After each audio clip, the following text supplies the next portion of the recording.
In the first seconds of this story, the police are standing in a silent hallway, staring at a body that should never have been there. A man dead in his own childhood home, no signs of forced entry, no stranger's footprints, and one haunting realization hanging in the air. The killer had a key, and more chilling than that, the killer had a reason that ran deeper than hatred, deeper than jealousy. Because this was a murder committed for blood and money, a crime so intimate that detectives would later say it felt like the house itself was complicit, and this is the true crime story Dark Case Files calls The Brother Who Killed for Inheritance. The background begins decades earlier in a quiet, respectable suburb where the Hawthorne family built their life on appearances of stability, tradition, and financial success, a modest but valuable estate, a successful local business passed down through generations, and two sons who grew up under the same roof yet developed into fundamentally different men. The older brother Daniel, responsible, cautious, always seeking approval, and the younger brother Michael, impulsive, charismatic, and quietly resentful of the shadow he believed he was forced to live under. A rivalry that never appeared violent but simmered beneath polite family dinners and holiday smiles. While neighbors described the family as private but normal, the kind of household where you would never expect a true crime documentary to begin. Their father, Richard Hawthorne, was the pillar of the family, owner of several properties, investments, and a life insurance policy that no one outside the family truly understood. A man who valued legacy and control, and whose last will would become the most dangerous document ever signed in that household. Because when Richard died suddenly of what was initially believed to be natural causes, the balance of the family shifted overnight, grief mixing with shock, and then with suspicion. As the inheritance details were read aloud in a quiet lawyer's office, revealing that the majority of the assets, including the family home and controlling shares of the business, were to go to Daniel, while Michael received a far smaller sum, justified by vague statements about trust and responsibility, words that would echo like an insult in Michael's mind for years. Those close to Michael later recalled a change after that day. Subtle but unmistakable, his laughter shorter, his silences longer, his questions increasingly focused on money, ownership, and fairness, while Daniel tried to maintain peace, offering help, financial support, even proposing shared control of some assets. Gestures that Michael interpreted not as kindness but as condescension, and so the motive began forming long before the crime itself, shaped by perceived betrayal and a belief that what was denied could be taken. The setting of the murder was the family's old estate, a large house surrounded by trees, isolated enough to feel private but close enough to town to never seem dangerous.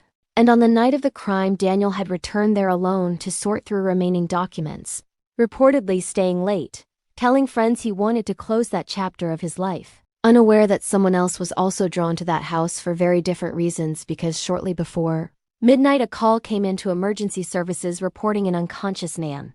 The voice on the line controlled but strained, identifying himself as Michael, claiming he had come to talk things through and found his brother lying on the floor. When police arrived, they found Daniel dead from blunt force trauma to the head. The murder weapon, later identified as a heavy metal fire poker from the living room, wiped clean but not clean enough, while the scene itself told a story that was unnervingly quiet. No overturned furniture, no broken glass, no signs of struggle beyond the fatal blow, indicating that Daniel likely knew his attacker and had no reason to defend himself until it was too late. The crime unfolded not as a chaotic explosion of violence but as a controlled, decisive act, detectives theorizing that a heated argument escalated rapidly, words giving way to rage and rage giving way to a single irreversible moment. A theory supported by neighbors who reported hearing raised voices earlier that evening, though none could make out what was said, only that it sounded personal, intense, and unresolved, as if years of unspoken resentment were suddenly spoken all at once.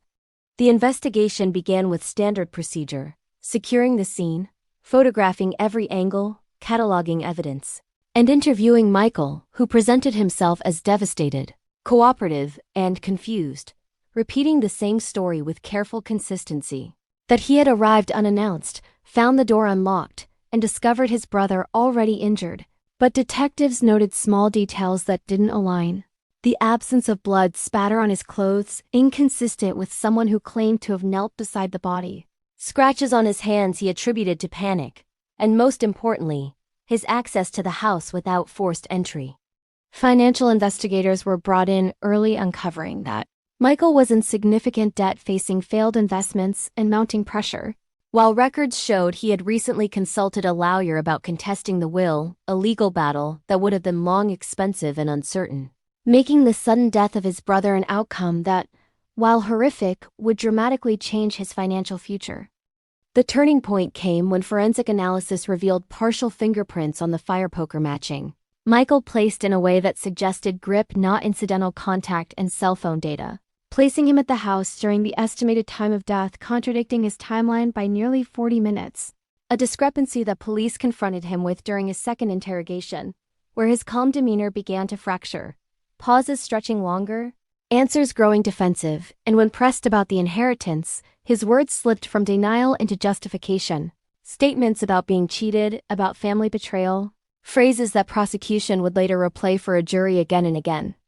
Despite the mounting evidence, the case was far from straightforward, as the defense argued that the fingerprints were old, the cell data unreliable, and the emotional context of grief capable of explaining inconsistencies, while also suggesting alternate theories, including an unknown intruder or unresolved business disputes Daniel may have had. Attempts to inject doubt into what otherwise looked like a clean narrative of greed and murder.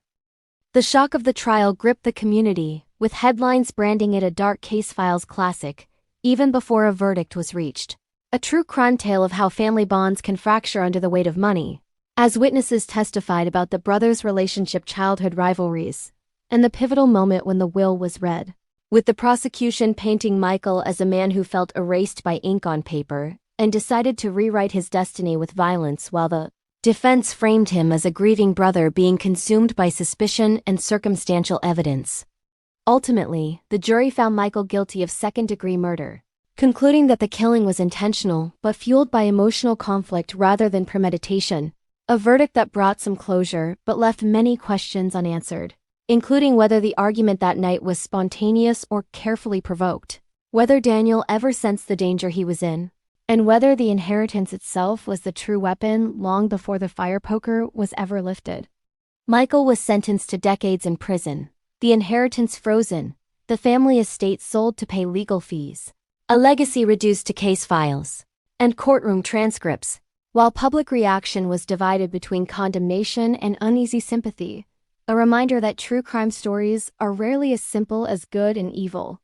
And so we arrive at the end of this dark case files investigation, where blood ties became liabilities, where money rewrote morality, and where a brother crossed a line that can never be uncrossed, leaving behind silence, prison walls, and a single, haunting question that still lingers like dust in an abandoned house. If the inheritance had been divided differently, would Daniel still be alive today, or was this tragedy inevitable from the moment resentment took root? This has been Dark Case Files, where every true crime leaves a shadow longer than the truth. And now we turn the question to you. Do you believe this murder was a moment of uncontrollable rage, or a calculated decision born from greed? And if you want more true crime stories that explore the darkest corners of human nature, make sure to like, subscribe, and join the Dark Case Files community, because the next case is already waiting.